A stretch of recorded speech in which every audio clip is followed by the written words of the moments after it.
What would you do if you walked in on this? Hit like if you've ever been betrayed and comment below where you're watching from. The camera of life caught it all that Sunday afternoon. The betrayal, the mockery, and the humiliation. Tunda burst into his lecky home, laughter still in his voice from brunch with friends, only to stop short at the sight before him. His wife, Amaka, was kneeling on the marble floor, struggling to zip up her gown for church. Her face flushed as he leaned on the doorway with folded arms, smirking.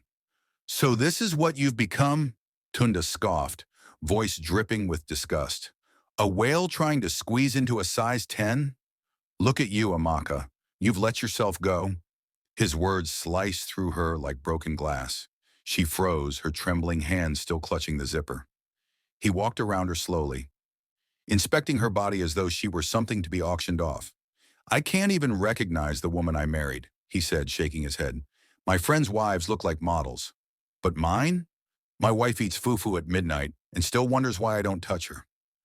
Amaka's throat burned with shame, but she swallowed her tears. It had been months since Tunde had touched her. Months since he'd said, "I love you." Every night he returned home smelling of cologne that wasn't hers, and lipstick stains she never wore. "Maybe if you stopped mocking me and started helping me," she whispered, "I wouldn't feel so small." Tunde laughed, a cruel, hollow sound that echoed through the living room. "Help you? Amaka, I'm not your fitness coach. I'm your husband. And right now, I don't even feel proud saying that." She stood slowly, her chest heaving, but her eyes steady. "Then maybe you should find someone you'll be proud of." "I already have," he muttered under his breath. But she heard it. Amaka froze. "What did you just say?" Before he could respond, his phone buzzed on the couch. A message lit up the screen. "Can't wait to see you tonight, baby. Laura." Her heart cracked open. Laura, her best friend, the same woman who had stood beside her on her wedding day, calling her sister for life. "Laura," Amaka whispered, her voice trembling. "You're cheating on me with Laura." Tunda's arrogance faltered. "It's not what you think." She snatched the phone, scrolling through messages, photos, voice notes, hotel bookings. Every lie she had ignored suddenly made sense. Amaka's vision blurred as tears fell freely. "You brought her into our home, Tunde. She ate my food. She called me sister." "She's everything you're not," Tunda snapped, his pride flaring again. "She takes care of herself. She's confident. She doesn't make excuses." The silence that followed was heavy enough to crush the air between them. Then Amaka did something he never expected. She smiled. It was a bitter, knowing smile that made Tunde's skin prickle. "You'll regret this, Tunde. I don't know how yet, but you will." She walked past him, leaving him standing in the echo of his own cruelty. Later that night, Amaka packed a small suitcase and moved into her cousin's apartment in Surulere. She stared out the window at the Lagos skyline, her heart in pieces but her resolve forming like steel. In the distance, church bells rang. Maybe this was the beginning of her end, or the start of her revenge. The next morning, Tunde woke up to find his business account mysteriously frozen, and his car repossessed before he could even call the bank. Don't forget to like, subscribe, and turn on notifications for more gripping African marriage dramas like this. What do you think Amaka will do next? Comment your thoughts below, and share this with someone who loves a good revenge story. Perfect. Here's the continuation of your story. Chapter 2 of He mocked his wife for being fat, but karma taught him the hardest lesson. Maintains the emotional realism, modern Lagos setting, and builds tension toward the revenge arc. Tunda's phone buzzed relentlessly the next morning. His brow furrowed as he rubbed his eyes, stretching lazily in bed. The same bed Amaka used to make every dawn. When he finally picked up, his accountant's voice came through, trembling. "Sir, we have a serious issue. The corporate account, it's been frozen. Every kobo. We can't process salaries. We can't access anything." Tunda sat up, frowning. "What nonsense are you talking about, Bio? Frozen by who?" "By the EFCC, sir. There's an alert about suspicious transfers linked to your company. Money laundering, they said." Tunde's heart thudded. That's impossible. My record is clean. But even as he shouted, he remembered the messages Amaka had sent him months ago, warning him about one of his business partners. He had mocked her then too. You know nothing about business, Amaka. Go cook rice. Now Karma was walking through his front door with muddy feet. He leapt out of bed, pulled on his shirt, and grabbed his car keys, only to find his driveway empty. His Range Rover was gone. He stumbled to the gate, yelling at his security man, "Where's my car, Joseph?" Joseph looked nervous. "Olga, they came early this morning. The bank people say no repossession. I try call you, but your phone no connect." Tunda felt the world tilt.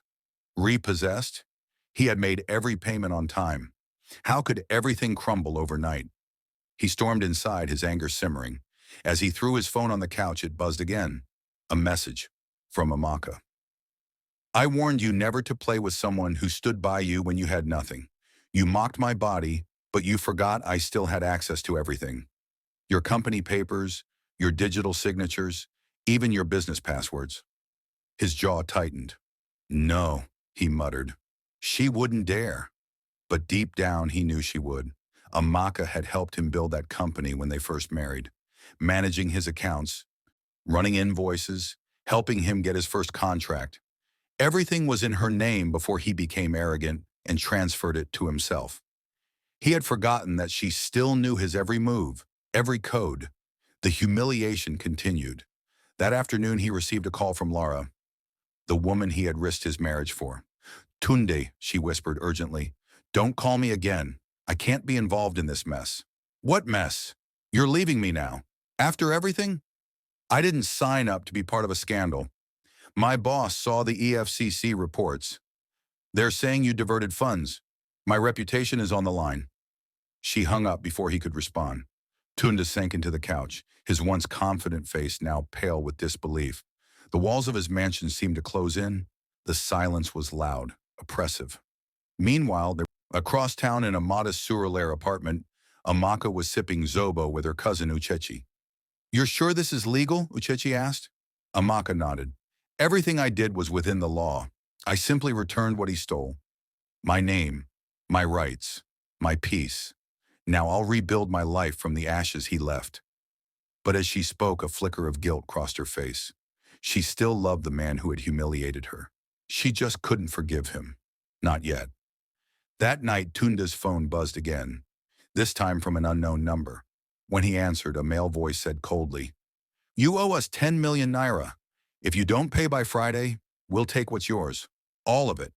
He froze. "Who is this?" "Ask your business partner." The line went dead. Tunde's blood ran cold. The man he had trusted with secret investments had vanished, and now loan sharks were calling. He sat there in the dark, realizing too late that karma wasn't done with him yet. Tunde receives a text later that night, a photo of Amaka smiling beside a powerful lawyer at a charity gala, with the caption, "The best revenge is rebuilding." Comment your thoughts on this betrayal. Do you think Tunde deserves what's coming next? Don't forget to like, subscribe, and share this story with someone who loves a dramatic revenge twist. The headlines spread faster than the morning traffic in Lagos. Businessman Tunde Adedayo under investigation for fraud and domestic abuse allegations. Tunde sat frozen in his living room, staring at his television as his own face filled the screen. Reporters crowded outside his Lekki estate, cameras flashing like gunfire. His name, once respected, had become a curse. He grabbed his phone to call someone, anyone, but every number went straight to voicemail. His business partners had vanished. Even his friends from the men's club muted the group chat. No one wanted to be seen defending a man accused of both infidelity and corruption. Across town, Amaka scrolled through the same news on her phone. For a brief moment, her heart tightened. Not in victory, but in sadness. She had once prayed for this man's success. Now his downfall was trending on social media. Her cousin Uchechi looked up from the kitchen. "So what's next, Amaka? Are you happy now?" Amaka sighed. "Happiness isn't what I feel. Just peace. He mocked me like I was nothing. But God doesn't sleep." The words hung heavy in the air. Later that afternoon, She stepped out wearing a flowing Ankara dress that hugged her curves beautifully. Her natural beauty had returned, not because she'd lost weight, but because she carried herself differently. Confidence replaced insecurity.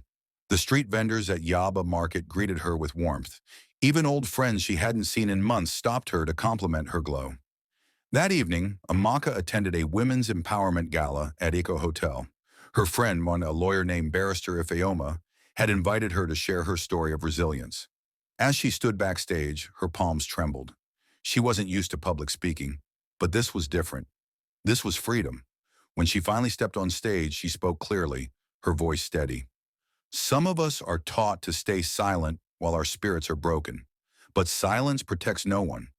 If you've ever been mocked, betrayed, or made to feel small, rise again, not for revenge, but for redemption. The audience rose to their feet, clapping and cheering. Cameras flashed, capturing the new Amaka, confident, poised, radiant. Meanwhile, miles away, Tunde was hiding behind drawn curtains, watching the same event live on Instagram. There she was, his wife, glowing on stage beside influential women, her name now trending with words like strength, inspiration, and a hope. He clenched his jaw, shame burning in his chest. How did she turn her pain into power so quickly? Just then, a loud knock thundered at his gate. He peeked through the window to see EFCC officials stepping out of their van. He felt his stomach drop. Within minutes, they were inside. Mr. Tunde Adedayo, you are under arrest for financial misconduct and falsified documents. You have the right to remain silent. His neighbors gathered to watch as officers escorted him into the black SUV. Someone whispered, "So this is the man who used to call his wife fat?" Another laughed. "See karma working live." The once proud businessman bowed his head, unable to meet their eyes. Cameras flashed again, but this time, it wasn't admiration. It was disgrace. That night, Amaka sat on her balcony, the cool Lagos breeze brushing her face. She could hear faint music from the distant streets, laughter from the neighborhood children. Her phone buzzed with messages from supporters across the city.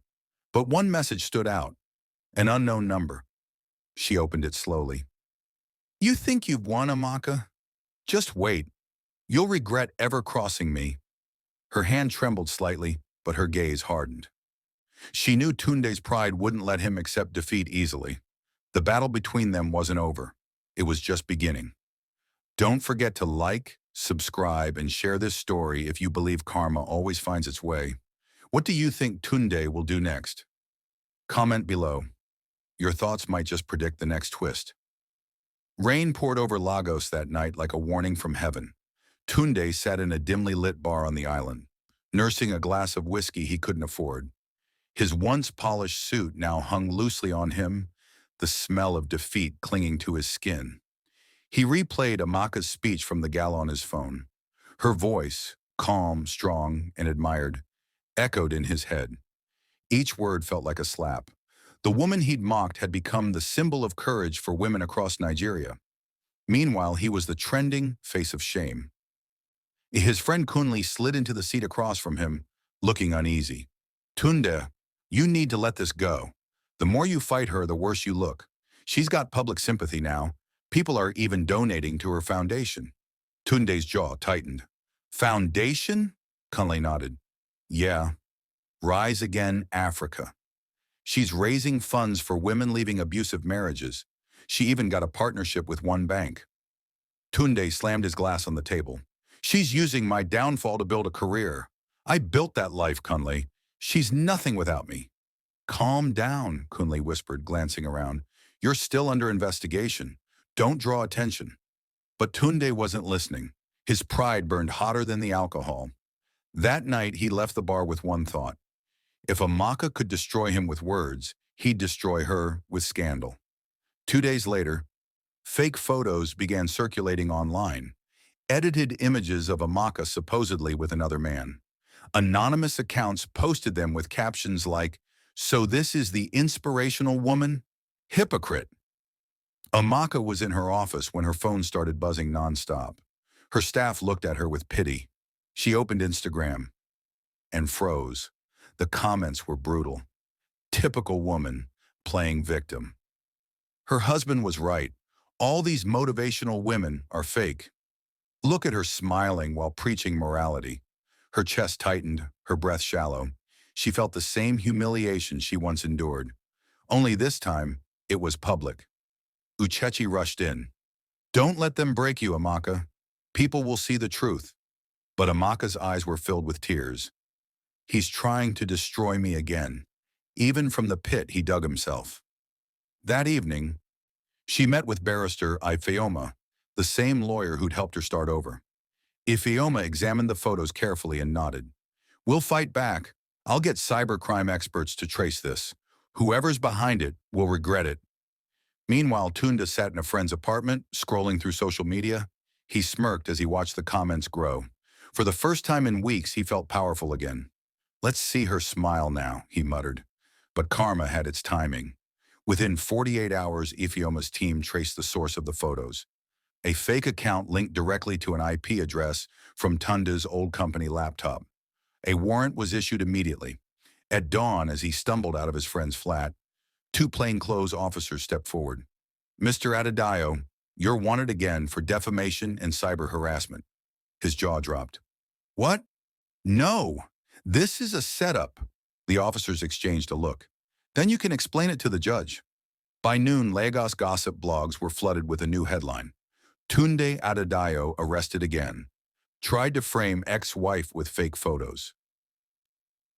The same crowd that once mocked Amaka now praised her strength. She released a simple statement online. You cannot bury a woman who was reborn through pain. The comment section exploded with support. She's a queen. This is what resilience looks like. God fights for women like Amaka. That night, as she closed her laptop, Amaka whispered a short prayer of gratitude. She had lost her home, her husband, and her peace. But she had gained herself back. And somewhere in a police cell, drenched in sweat and shame, Tundi finally realized that the real weight he mocked wasn't on her body. It was in her heart. Don't forget to like, share, and subscribe for more powerful African tales of betrayal, redemption, and revenge. What lesson do you think Tundi has truly learned? Or is karma still not done? Comment your thoughts below. Perfect. I'll increase the word count to around 650 words. For richer emotional depth, more cinematic pacing, and stronger dialogue, while maintaining your signature African urban realism and high-low-high rhythm. Here's Chapter 5. Kui. He mocked his wife for being fat, but karma taught him the hardest lesson. Lagos glittered that Friday night, but for Amaka, it wasn't the city lights that glowed. It was her name. Rise Again Africa had officially gone viral. Women from Abuja, Nairobi, Accra, and even the diaspora were sharing her videos, calling her the voice of resilience. At the Civic Center in Victoria Island, she stood beside banners bearing her image, smiling warmly at the crowd. Dressed in a flowing emerald gown with coral beads resting against her dark skin, she looked regal. Every inch the woman who had rebuilt her life. Ladies, she said into the microphone, her voice steady but emotional. When they laugh at your scars, remind them your wounds once made you stronger. Don't just survive betrayal, grow from it. The audience erupted in applause. Even some of the same journalists who once questioned her were now nodding respectfully. Behind the scenes, barrister Ifeoma handed her a phone. CNN Africa wants to feature your story next week. And the First Lady's office just called. They want you on their women's leadership panel. Amaka smiled softly. This still feels unreal, Ifeoma. It's real, her friend replied. You earned every second of this. But as the applause faded and the night ended, something inside Amaka remained unsettled. Success didn't silence memories. She still heard Tunde's voice in her head sometimes, mocking her body, her dreams, her worth. She would shake her head and whisper, You're gone. You can't hurt me anymore. Yet deep down, she wasn't sure if she believed it. That same night across the bridge in a cramped Mushin apartment, Tunde sat staring at his reflection in a cracked mirror. He looked nothing like the man who once strutted through business conferences in tailored suits. His hair had grown uneven, his eyes hollow.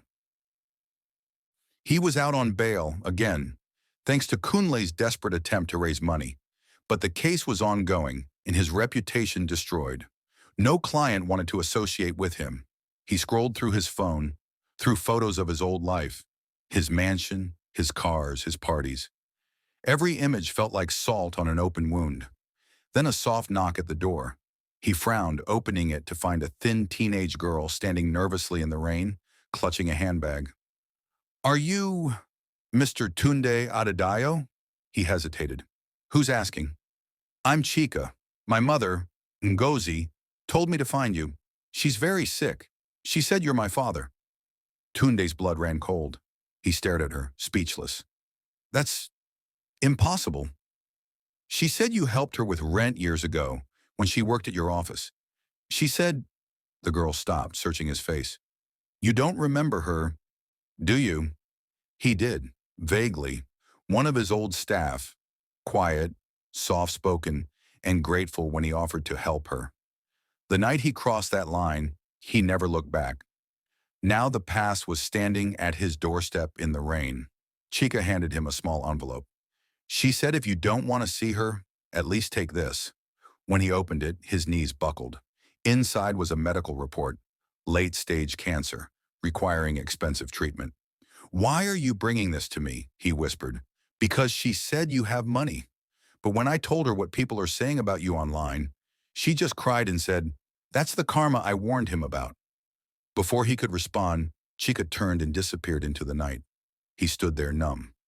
Karma had indeed found another way to remind him, not through scandal, but through consequence. 2 days later, Amaka was preparing for her CNN interview when her assistant rushed in. "Madam, someone's outside asking for you. A young girl." When Amaka stepped out, her heart stopped.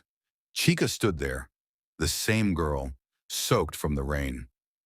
"Please, Ma," the girl said softly. "I didn't know where else to go. My mother's dying, and she said, 'You're the only good person he ever truly loved.'" Amaka blinked, trying to understand. "Who are you talking about?" "Tunde," Chika whispered. "My mother said you were his wife." For the first time in months, Amaka's resolve cracked. She felt old wounds reopening, bleeding where they had barely healed. She glanced toward the busy Lagos streets, horns blaring, people rushing, and wondered if the universe was testing her again. Could she ever forgive the man who mocked, cheated, and when destroyed her life, if it meant saving his child?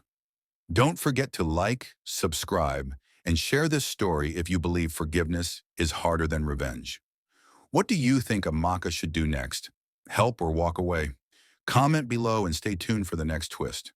The rain had not stopped all week.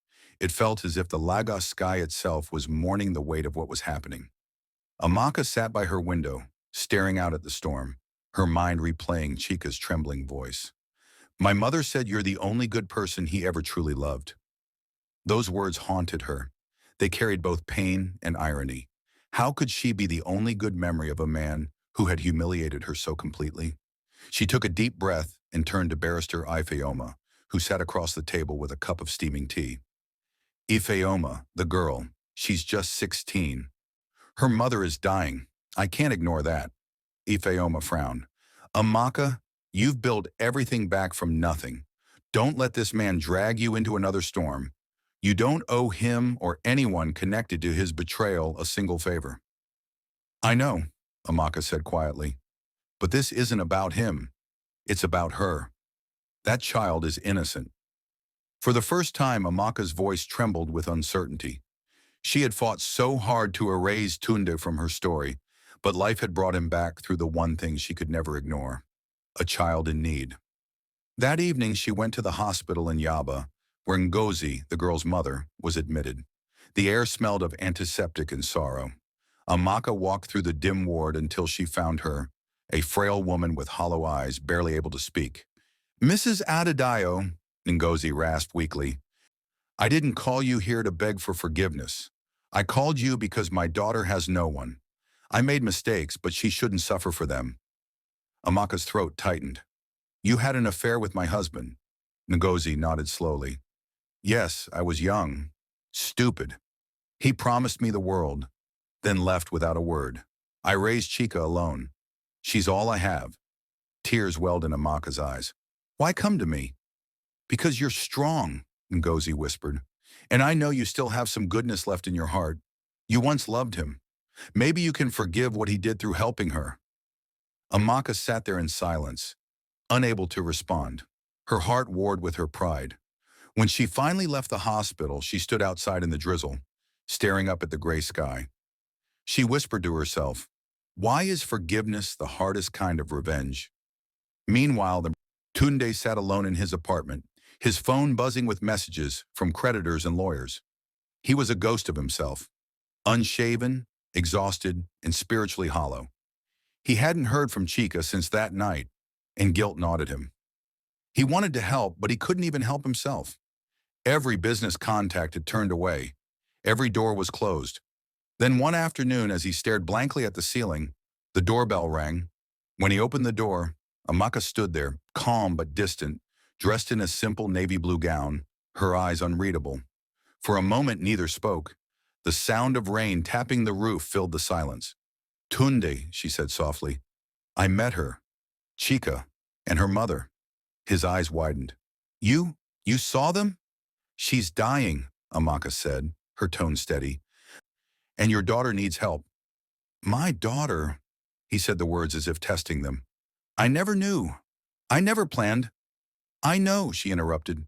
You never plan anything except your own comfort. But this time, your choices have consequences that can't be mocked or ignored.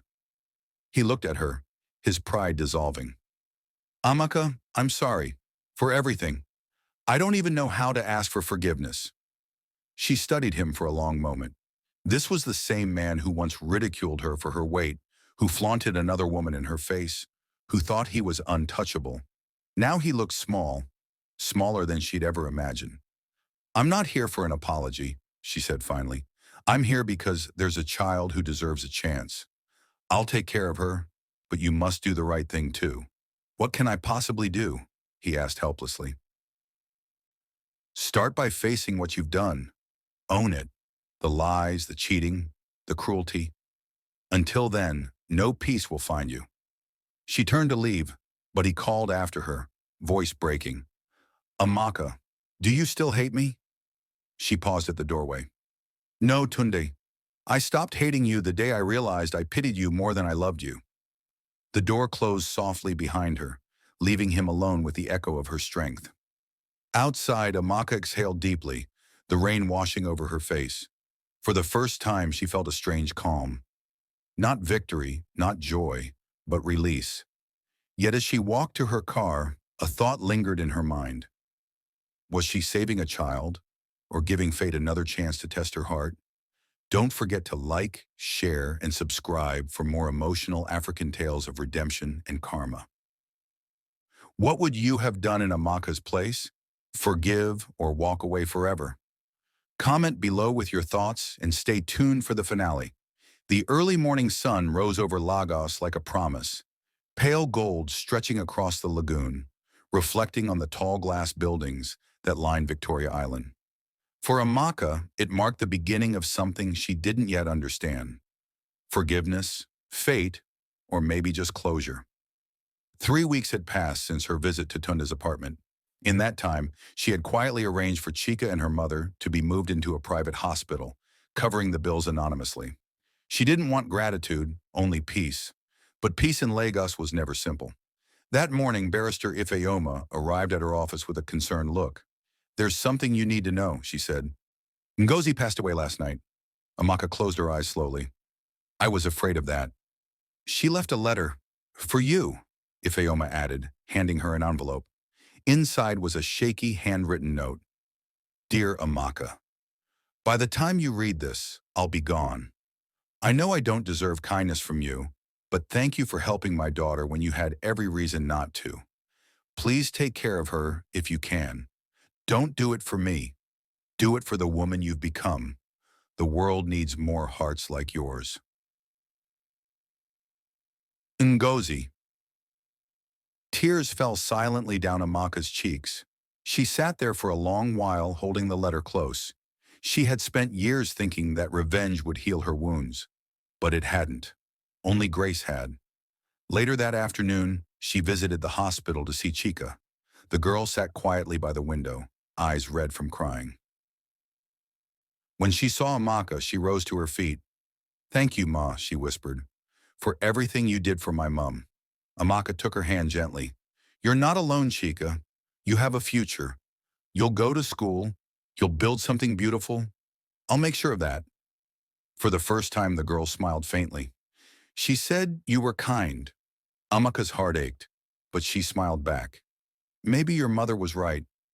Outside the hospital, Amaka's car was waiting, but before she could enter, her phone rang. The name on the screen made her heart hesitate. Tunda. She almost ignored it, but something made her answer. "Amaka!" His voice cracked through the line, heavy with desperation. "Please, I need to see you. One last time." Hours later, she found herself standing in front of his small apartment again. It was quiet except for the faint hum of the ceiling fan. Tunde looked worse than before, thinner, weaker, eyes sunken with exhaustion and guilt. He gestured for her to sit, but she remained standing. "What is it, Tunda?" He swallowed hard, his hands shaking slightly. "I wanted to thank you for helping Ngozi. I know it was you." She said nothing. He continued, voice breaking. "You didn't owe me that. After everything I did, the betrayal, the insults, the humiliation, you still showed mercy. You're a better person than I'll ever be." Amaka folded her arms. "Mercy doesn't erase what you did. It just stops me from becoming like you." He nodded slowly. "I know, and I deserve everything that's happened to me. But I don't want to leave this world without asking for your forgiveness." Her eyes flickered. "Leave this world?" Tunda looked down at a folder on the table and slid it toward her. Inside were hospital documents, a medical report bearing his name. Stage 4 liver failure. "I ignored every warning," he said softly. "Drinking, stress, pride. I thought I was untouchable. Now I have months, maybe less. I wanted to tell you before the news does." Amaka stared at the papers, speechless. It was as if karma had come full circle. Silent, steady, final. He looked up at her, his voice trembling. "All my life I mocked your body. I said you were weak, but I was the one rotting from the inside. I thought money and power made me strong, but they only made me hollow." Her lips quivered, tears threatening. "Why are you telling me this?" "Because I don't want to die as the man who broke you," he whispered. "I want to die knowing I said sorry and meant it." The silence stretched between them like a heavy fog. Then slowly Amaka reached out and placed her hand on his trembling one. "I forgive you," she said softly. "Not because you deserve it, but because I deserve peace." Tundi's face crumpled. For the first time in years, he wept openly, not the tears of pride, but of repentance. As she turned to leave, he called after her weakly. "Take care of Chica. Tell her I'm sorry too." She paused at the doorway, her heart breaking in quiet compassion. "I will." 3 weeks later, the news broke again. This time not of scandal, but of death. Businessman Tunde Adedayo dies after brief illness. Lagos barely blinked, but Amaka did. She attended the funeral quietly, wearing a simple black dress, staying at the back of the crowd. There were no long eulogies, no tears from friends, just a few murmurs of, "What a waste." When the service ended, she placed a single white rose on his coffin. "Rest, Tunda," she whispered. "Maybe now we can both start over." Months passed. Rise Again Africa expanded into 3 new countries. Amaka adopted Chika legally, enrolling her in one of the best schools in Lagos. Life moved on, not in fairy tales, but in truth and growth. One evening as the sun set over the lagoon, Amaka stood on her balcony with Chika beside her. The girl was laughing at something on her phone, her joy bright and innocent. Amaka smiled faintly. "Funny how life works," she murmured. "Sometimes the pain we think will destroy us is the same pain that builds us into who we're meant to be."